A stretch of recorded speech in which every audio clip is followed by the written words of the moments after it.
ज्योतिर्लिंग में जाकर दर्शन करना। शंकर जी के मंदिर के बाहर आपको नंदी मिलेगा। पूरे 12 ज्योतिर्लिंग में जाकर दर्शन करिए, शिव जी के मंदिर के बाहर नंदी मिलेगा।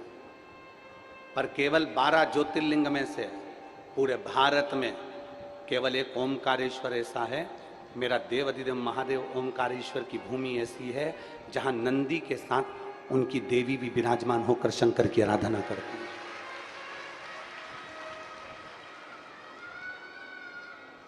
12 ज्योतिर्लिंग में नंदी मिलेगा, पर नंदी अपनी देवी के साथ में विराजमान होकर शंकर की आराधना नहीं कर। महाकाल जाइए, सोमनाथ जाइए, तुम्हारी मर्जी पड़े, जितने ज्योतिर्लिंग का दर्शन करिए, काशी का दर्शन करिए, अन्य मंदिरों का, सारे 12 ज्योतिर्लिंगों का दर्शन करना, वहां पर नंदी मिलेगा, पर नंदी के साथ में उनकी देवी नहीं रहेगी, पर केवल एक ओमकारेश्वर।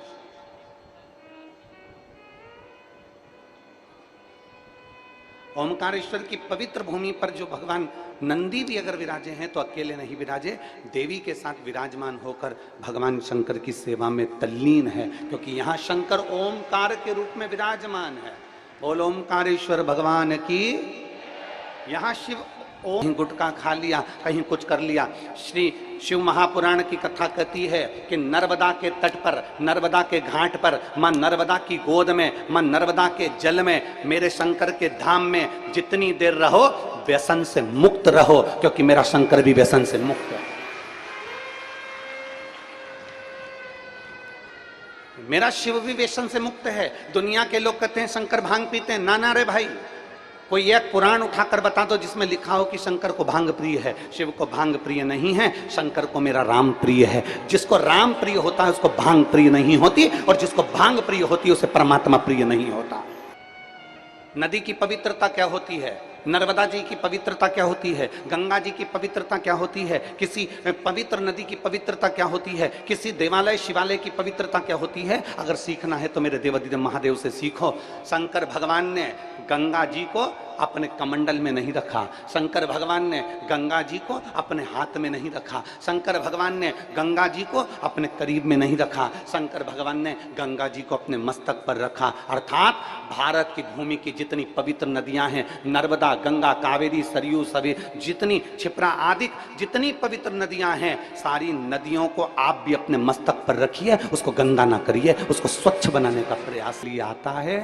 महादेव उसका हो जाता है। तुम एक बार महादेव के लिए आओ तो तुम शंकर जी के मंदिर में 1 लोटा जल चढ़ाने जाओ, शिव के लिए जाओ, शंकर के लिए जाओ। तुम ये विचार कर कर जाना मुझे शंकर भगवान के जल चढ़ाने को काम मत कहना। तुमसे कोई पूछे कि कहाँ गई थी, अरे मेरे घर में बहुत काम रहता है, देखो मेरे को सुबह मंदिर जाना पड़ता है, जल चढ़ाना पड़ता है, इतना सारा काम पड़ा रहता है, और फिर मेरे को घर का सारा काम करना पड़ता है। अर्थात तुमने घर के काम को, भगवान के जल चढ़ाने को, तुमने भगवान के काम को, अर्थात मंदिर में जल चढ़ाने को तुमने काम से जोड़ रखा कि मुझे मंदिर में जाके जल चढ़ाना है, ये भी एक काम है, मुझे भगवान के मंदिर में सफाई करना है, ये भी एक काम है, मुझे मंदिर में जाके श्रृंगार करना है, ये भी एक काम है।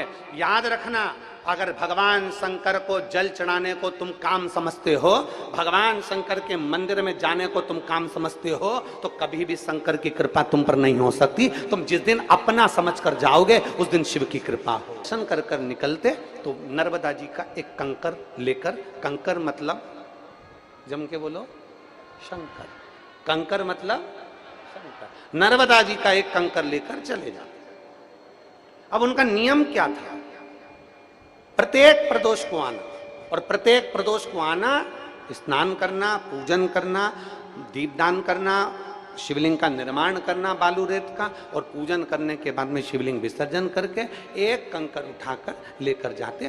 कंकर को ले जाकर वो एक कमरे में रख देते। कमरे में रखते, इस प्रदोष को कंकर लेकर गए तो अगली प्रदोष को जब वापिस नहाने आते, स्नान करने आते, तो वो कंकर को लेकर आते। कंकर लाते, नदी में डाल देते, नर्मदा जी में, जल में, और दूसरा कंकर फिर उठा कर ले जाते। फिर वो कंकर को रख जाते नदी में, तीसरा कंकर ले जाते। एक कंकर को उठा कर ले जाते, उसको रखते, अगली प्रदोष आती वापिस लेके आते, उसको नदी में डाल देते, नर्मदा जी में उसको दे देते। माई नर्मदे। अब माई नर्मदा जी में उस कंकर को ले जाके डाल देते, ओमकार बाबा का पूजन करते, शिवलिंग का आराधना करते। प्रत्येक प्रदोष, एक प्रदोष में ले जाना, फिर अगली प्रदोष में लाना, फिर उसको ठंडा करना, फिर दूसरा ले जाना। सेठ सठानी का नियम। अवस्था निकलते निकलते निकलते निकलते दोनों बूढ़े हो गए। बूढ़े हो गए तो शरीर में कष्ट हो गया। बूढ़े, बिमला बोली, भानुमति बोली। ये ओंकारेश्वर बाबा की पवित्र कथा है, आप लोग तो सुने हुए होंगे ओंकार घाट वालों, पर बाकी के लोगों के लिए आप लोग तो सुने हैं।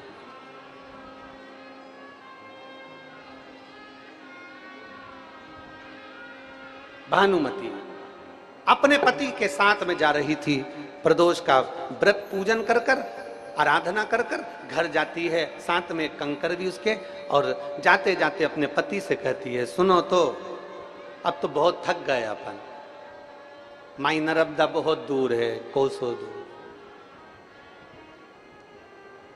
चला भी नहीं जाता, घुटना इतना दुखता है, कमर इतनी दुखती है, परेशानी इतनी होती है, और यहाँ से स्नान करने के बाद घर जाओ, घर जाके फिर भोजन बनाओ, भोजन बना के फिर भगवान के आराम से जिमा के फिर अपन जी में सो तो बात। परंतु भोजन बनाने के लिए मैं थक इतनी जाती हूँ कि भोजन बनाऊं तो बनाऊं कैसे। पत्नी ने कहा, अगर अपनी भी बहू होती ना तो बड़ी कृपा हो जाती, अगर अपनी भी बहू होती ना तो अपन पहुंचते ना तो सेवा कर लेती, अपन पहुंचते ना तो वो भोजन बना के तैयार रखती, अपन पहुंचते ना तो अपने लिए दूध बनाकर तैयार रखती। अपनी बहू होती ना, आंख में से जल झलक रहा है, सेठ सेठानी नारायण बिमला दोनों चले जा रहे हैं। घर पहुंचे, इतने में तुरंत सेठ जी ने कहा, तू चिंता मत कर, भगवान भोलानाथ चाहेगा तो बहू भी देगा, तू क्यों चिंता करती है, बाबा पर छोड़ देना, हम तो बाबा के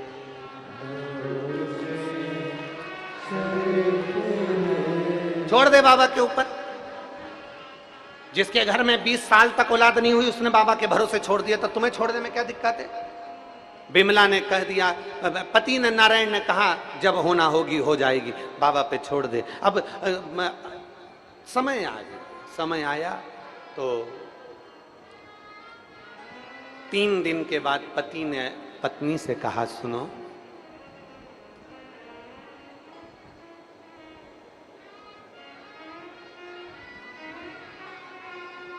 मेरे को दूसरे गांव जाना,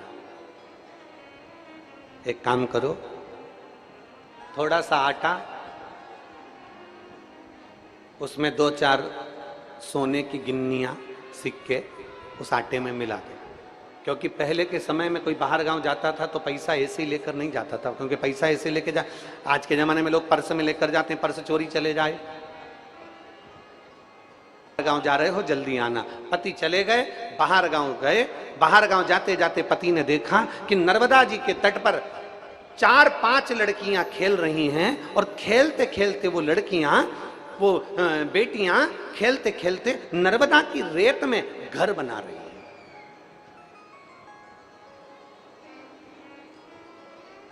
आप लोगों ने भी बनाया होगा बचपन में, जब अपने मोहल्ले में रेत की ट्राली डली होगी, घर तो बना रही थी पर तोड़ नहीं रही थी। सेठ ने मन में विचार कर लिया, बस बहू मिले तो यही मिले जो घर तो बनाए पर तोड़े ना।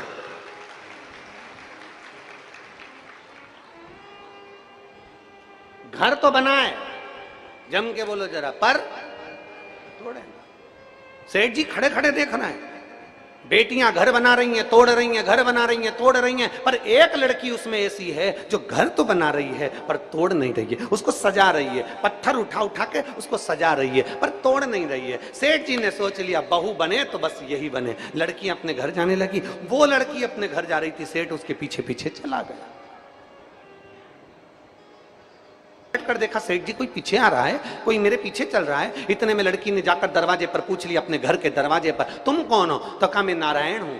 दूसरे गांव में रहता हूं, मुझे दूसरे गांव जाना है, मैं आपको देख लिया, मेरे को भूख लग रही थी इसलिए आपके घर आ गया, आपके पीछे पीछे, मुझे भूख लगी है। बेटी ने कहा भूख लगी है, मैं अंदर से भोजन लेकर आती हूँ। अंदर गई, माँ माँ भोजन दे दो, बाहर कोई भैया आया हुआ है, कोई दादा आया हुआ है, बाहर कोई पथिक आया हुआ है, माँ भोजन दे दो। माँ ने कहा मेरा भोजन बन रहा है, मैं पथिक को दे दूंगी। इतने में पथिक ने आवाज लगाई, बेटी बाहर तो आओ। बेटी बाहर आई, बोलो बाबा।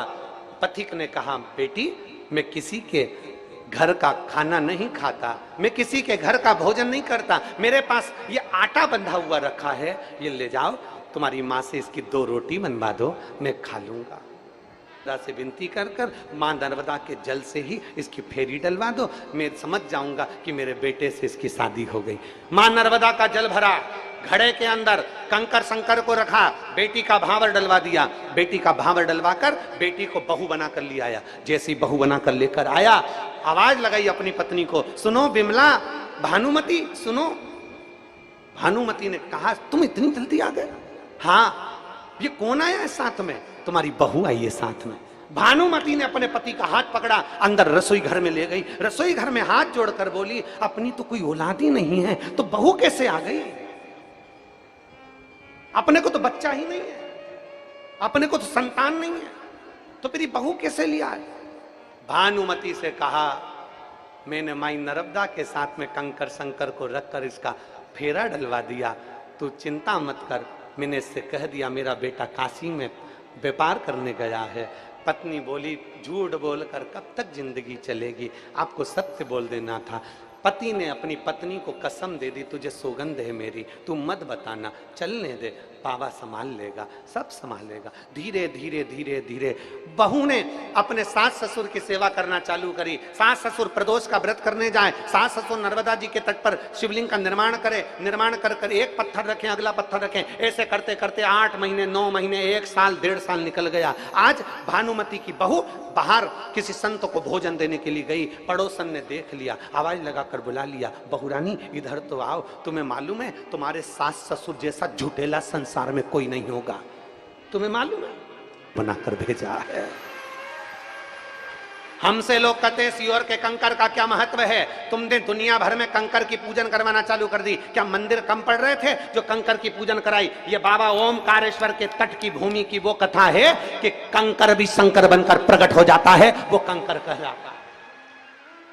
एक कंकर में जिसने शंकर को देखा है, एक कंकर में जो शंकर को नजर कर लेता है, एक कंकर में जो शिव की स्तुति कर लेता है, एक कंकर में जो शंकर को प्रतिबिंब देख लेता है, वो कंकर भी एक दिन बेटा बनकर साथ दे जाता है। तुम कुबेरेश्वर धाम का कंकर लाते हो, तुम कुबेरेश्वर धाम का रुद्राक्ष लाते हो, तुम नर्मदा माई का कंकर शंकर कहलाता है। उसका एक कंकर भी अगर हमारे प्रतिबिंब में, हमारे स्वरूप में, हमारे आनंद में रहता है, वो हमारी जिंदगी की सार्थकता सिद्ध करता है।